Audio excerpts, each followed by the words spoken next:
Breaking news Konaseema జిల్లా రావులపాలెంలో kidnap కలకలం సృష్టించింది. ఆ కిడ్నాప్ దృశ్యాలు సీసీటీవీలో రికార్డ్ అయ్యాయి. అర్ధరాత్రి సుబ్బారావు అనే పండ్ల వ్యాపారిని దుండగులు ఎత్తుకుని వెళ్లారు. మహారాష్ట్రకు తరలించినట్టుగా తెలుస్తోంది. బైకును అడిగించి కారులో కిడ్నాపర్లు ఎత్తుకు వెళ్లారని చెప్తున్నారు. సీసీటీవీలో ఈ దృశ్యాలన్నీ కూడా రికార్డ్ అయ్యాయి. ఆర్థిక లావాదేవీల కిడ్నాప్కి కారణమని పోలీసులు భావిస్తున్నారు. కిడ్నాపర్లు మహారాష్ట్రకు చెందిన వారిగా గుర్తించినట్టుగా తెలుస్తోంది.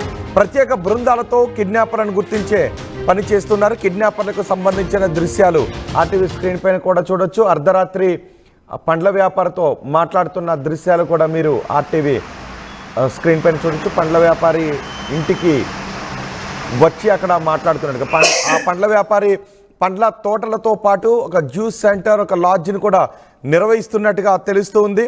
మహారాష్ట్రలో ఈ పండ్ల తోటలకు సంబంధించిన వ్యాపారంలో తలెత్తిన విభేదాలతోనే కిడ్నాపర్లు ఈ ఘాతుకానికి పాల్పడినట్టుగా తెలుస్తుంది. కిడ్నాపర్లు రావులపాలెం వచ్చి అక్కడ కిడ్నాప్కి పాల్పడుతున్న దృశ్యాలు ఇప్పుడు మీరు ఆర్టీవీ స్క్రీన్ పైన చూస్తున్న ఈ నలుగురే కిడ్నాప్ చేసిన దుండగులు.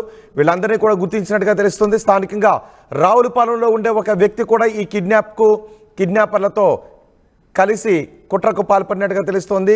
కిడ్నాపర్లకు సహకరించినట్టుగా తెలుస్తోంది.